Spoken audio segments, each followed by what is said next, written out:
नमस्कार शेतकरी बंधूंनो, मी अनिल शिंदे पुन्हा एकदा श्रीकर सीड्स कंपनीतर्फे आपणा सर्वांचे हार्दिक स्वागत करतो। तर आज आपण हा व्हिडिओ बनवण्यामागचे खास एक कारण असे होते की आपण जे मागील वर्षी श्रीकर सीड्स कंपनीचे ग्रीन शॉट हे बियाणे जे आपण भिवापूर मार्केटला दिले होते, त्याच भिवापूर मार्केटमध्ये आज जोरदार चर्चा ग्रीन शॉट याची चालू आहे। तर आज जवळपास आपण आलेलो आहे डोमा या गावामध्ये। तर आज तारीख आहे 5 मे 2026। तर डोमा या गावामधील जे एक प्रगतशील शेतकरी होते त्यांनी याच बियाण्याची लागवड भिवापूर येथील नर्सरीकडून त्यांनी एक 2,500 ते 3,000 रोपं आणून त्यांनी आपल्या शेतामध्ये लागवड केलेली होती। शेतकरी प्रत्यक्षामध्ये आपल्यासोबत आहे, तर त्या शेतकऱ्याकडून आपण त्यांच्याकडून एक माहिती थोडी ते green shot Shrikar seeds green shot या व्हेरायटीबद्दल आपण माहिती जाणून घेणार आहे। नमस्कार जी, मला अगोदर तुमचं पूर्ण नाव सांगा। समोर बघा कॅमेराकडे। माझं पूर्ण नाव रवींद्र हरिभाऊ सेलवरे, हां, मुक्काम पोस्ट डोमा, हां, तहसील चिमूर, जिल्हा चंद्रपूर। तुमचा नंबर सांगा।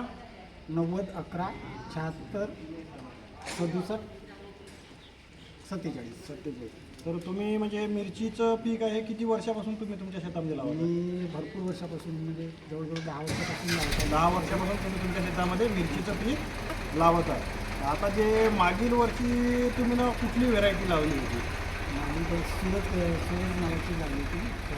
हां, हे श्रीकर सीड्सचं ग्रीन शॉट हे कुठून म्हणजे सूरज लावली होती की कुठली ग्रीन शॉट लावली होती? नाही, यावर्षी मी यावर्षी ग्रीन शॉट लावली श्रीकर सीड्सची। कुठून बियाणं आणलं तुम्ही? नीलजवरून नर्सरीमधून नीलजच्या नर्सरीमधून तुम्ही आणलेलं होतं। तर किती तारखेला हे लागवड झाली असेल तुमची? ऑगस्ट महिन्यात थोडी लेट लागली, ऑगस्ट महिन्यात लागली। ऑगस्टच्या शेवट तुमची लागवड झाली। आणि मग लागवड झाल्यापासून म्हणजे किती दिवसात माल चालू झाला असेल? एक जवळपास 1.5 ते 2 महिन्यामध्ये। आणि मग कशी काय तुम्हाला रोगराई कशी काय वाटली त्याला? नाही, रोग प्रतिबंधक आहे, रोगप्रतिकारक शक्ती चांगली आहे तिथे। आणि तिथे हिरवीचे किती तोडे झाले तुमचे? 6 ते 7 हिरवीचे झाले हिरवीचे झाले आणि पिकलीचे म्हणजे वाढलेले असे 2 किलो पिकलेल्या 2। आणि ह्या पिकलेल्या याचा शेवटचा तोडा तुम्ही किती तारखेला केला? आणि 4 मे 4 मेला म्हणजे कालच्या दिवशी तुम्ही ना 4 जूनला 4 जूनला तुम्ही ना शेवटचा तोडा केला म्हणजे पिकल्या याचा। तर म्हणजे सरासरी जर तुम्ही ना जर पाहिलं तर तुम्हाला काय म्हणजे असं ह्या व्हेरायटीबद्दल तुम्ही हेच पाकिट आहे ना? हेच पाकिट होतं ना? तर काय तुम्ही आता शेतकरी हा व्हिडिओ आपण जसं जे शेतकरी बघाल तर ह्या व्हिडिओच्या माध्यमातून तुम्ही शेतकऱ्यांना काय सांगेल? नाही, मी शेतकऱ्यांना हीच सांगेन हां, की या कंपनीचं ग्रीन शॉट हे चांगल्या पद्धतीचे आहे आणि खूप फळ वगैरे येतो याला। जवळपास एका झाडावरती किती किलो माल पकडतो? 2 ते 2.5 किलो आपण काढले, हिरवा असो किंवा लाल असो 2 ते 2.5 किलो पर्यंत तुम्ही ना माल काढलेला। म्हणजे फवारणीचा खर्च वगैरे कमी आहे की? कमी आणि 2च खतं दिले आम्ही याला। 2 खत या फवारण्या किती झाल्या असेल तुमच्या? 5-6 झाले, 5-6 फवारण्या झाल्या असेल। रेट वगैरे चांगले भेटले तुम्हाला? 70-80 म्हणजे एकंदरीत पाहता जसं व्हेरायटी जसं लावण्यायोग्य शेतकऱ्यांसाठी खूपच छान शेतकऱ्यांनी लावलेली धन्यवाद।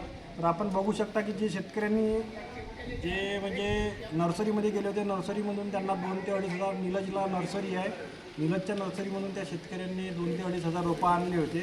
लागवड केल्यानंतर जवळपास एका म्हणजे हिरवीचा असो किंवा लालचा असो एका वेळेस त्यांनी 2 ते 2.5 किलो एका झाडावरून त्यांनी माल काढलेला आहे। आणि शेवटपर्यंत त्यांना कुठलाही व्हायरस आलेला नाही, रोगप्रतिकारक शक्ती चांगली राहिलेली आहे, सर्व गोष्टी त्यांच्या व्यवस्थित। यावर्षीसुद्धा ते 5 पाकिट घेऊन यावर्षी लावणार आहे ना? किती पाकिट लावणार आहे? 5 पाकिट घेऊन ते स्वतःच्या शेतामध्ये यावर्षीसुद्धा लावणार आहे। तर ह्या व्हिडिओच्या माध्यमातून म्हणजे आम्ही तेच व्हिडिओ म्हणजे आज तर प्लॉट तर आपल्याकडे नाही, प्लॉट कालच यांचा सर्व संपलेला आहे। पण एक व्हिडिओ आपण याच्यासाठी बनवत आहे की शेतकऱ्यांना जो खोट्या प्रकारच्या बियाण्यामधून जे फसवणूक होते, चांगले बियाणे जे शेतकऱ्यापासून दूर राहते, तर शेतकऱ्यांचा प्रत्यक्षात आपण व्हिडिओ करून जसं की जो येणार आता जो हंगाम चालू आहे त्याच्यामध्ये जास्तीत जास्त शेतकऱ्यांनी आपलं बियाणं भिवापूरमध्ये जगताप कृषी केंद्र किंवा अदर जे कृषी केंद्रसुद्धा आहे, त्यांचं नाव का प्रगत ना आपलं तेजस कृषी केंद्र, यांच्याकडे सुद्धा आपलं बियाणं आपण अवेलेबल करून ठेवलेलं आहे। तर ज्या शेतकऱ्यांना लागेल त्यांनी भिवापूर मार्केटमधून जाऊन ते बियाणे खरेदी करू शकतो। धन्यवाद।